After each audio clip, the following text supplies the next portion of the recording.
My parents had a very unconventional attitude towards traveling. Every year we traveled to foreign and exotic places in hopes of finding new adventures. My mother hated the idea of flying to a tropical country in order to sit all day long by the pool. She always planned these exciting adventures that made my friends question whether I would come back in one piece. We went to Namibia, Botswana, Zimbabwe, Jordan, Azerbaijan, and many other countries that were not the typical tourist destinations. However, I won't have enough time to talk about all my experiences and all my adventures, as we'd be sitting here all night long, and still, I don't think we'd be done with everything. However, I'd like to talk about a country that I visited this summer, India. As I said before, I was used to different customs, different cultures, different traditions, so why was India different? Why did I have so many thoughts and feelings about a country that, at first glance, wasn't so different from all of the other countries that I've been to? Imagine this. You fly for a whole day and a whole night with huge suitcases and enormous jet lag.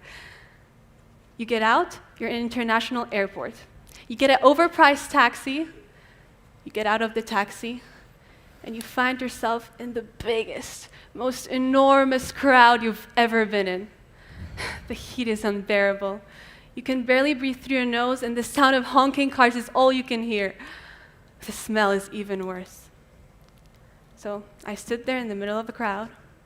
I looked to the left, I looked to the right, and I found that everyone was looking at me. Here I was in the middle of the world, in the middle of India, in the middle of everything all, and I cried. And I thought I was used to all the heat and the crowds and everything in between, but there I was in the middle of it all, and I found out something new about myself. I believe that this is India. She not only teaches you something new about yourself, but also about the world, the real world. I stayed in India for a whole month, and let me tell you this.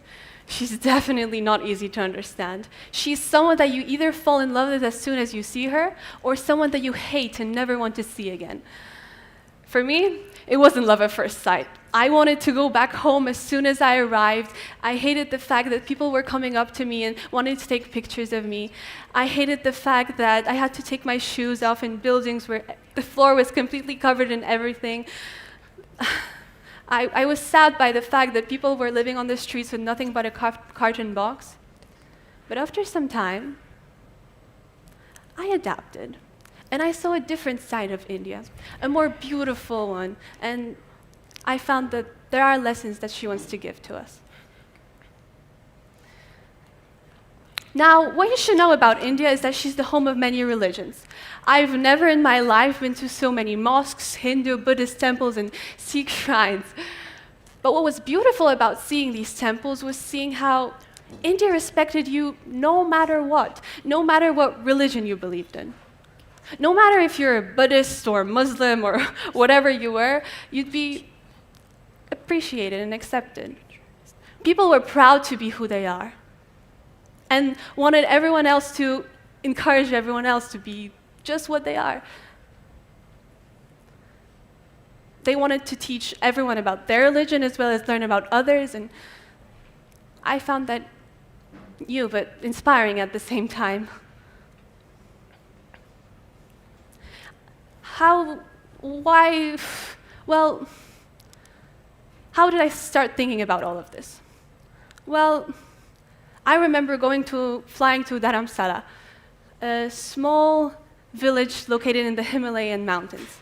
Not only is Dharamsala the village and the hometown of Dalai Lama, but also it has a nice and calm and spiritual atmosphere to it. I remember going down the streets of Dharamsala and finding that people were smiling up to me. They came up to me when they saw me with the huge suitcases and took me to the hotel. When we were lost, they would take us to the destination and not expect anything in return. The people there were kind, and I had no words. But this isn't why Dharamsala stuck in my mind, and not why I have a vivid picture of it. The reason why is, well, let me get to that. we decided we would visit the Dalai Lama temple, a small temple located up north. Why? Well, all the guides in the books said that we should visit the Dalai Lama temple, so we went. We went inside, we took our shoes off, and then we saw a group of people sitting in a circle, sitting on praying mats and chanting mantras or drinking tea, eating bread, and, well, we decided to tiptoe inside. We sat down on the mat, and of course we were offered a cup of tea, and as we were sitting there, we realized that the fact that everyone was eating and drinking wasn't the most surprising aspect of it all. We looked around and we realized that there was Hindus and Buddhists and Muslims and Sikhs and any kind of religion you wanted, just like us, gathered there, learning about Buddhism. Now, I remember feeling at one with the world, seeing how people with such different views and such different spectrums could sit in a room and want to learn about something else in themselves. That was inspiring. This got me thinking, does this happen in our European world? With refugee crisis and the constant battle with prejudice and xenophobia and discrimination? I think this is one of main lessons that should be learned from India. All right, how many of us here think they spend enough time with their families? Raise up.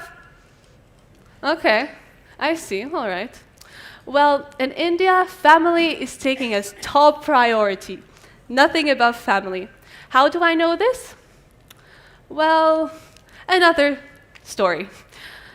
After a very, very long tour, a huge tour of one of the cities, we were invited to our tour guide's house. As we entered the house, we had his mother, his father, his wife, his grandchildren, his children, his sisters, and later on, his neighbors came around.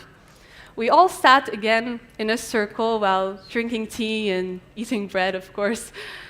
We talked about various matters. We talked about India's economic situation, about poverty, about corruption. But we also talked about the community they live in. They told me a story about how during the winters, people from 2 villages away or just a block away would come up to their house in the same room as we were sitting and would tell each other stories by knitting and sewing and drinking tea, of course. And I was astonished. Wow. I don't remember saying more than hello to my neighbors, let alone remember the name. And this all sounded surreal. Well, I think this is another example of a lesson that should be learned from India. We seem to be isolated in this bubble where it's always schoolwork, schoolwork, schoolwork, and we sometimes forget to look up from our phones and realize that, hey, we should spend more time with our friends, with our family. Overall, India is a country that definitely is not easy to understand. There's many sides to her. She's beautiful, unpredictable, and scary at times. But I think when traveling to a country so different from ours, it's important to have an open mind, to realize that there are lessons learned.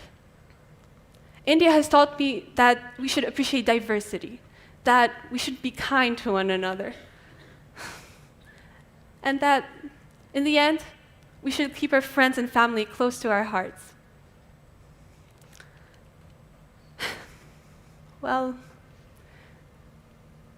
I think in the end, it's important to travel. Since we are the future, we should not be afraid of all of the world lessons that should be learned from each country. Thank you for your attention.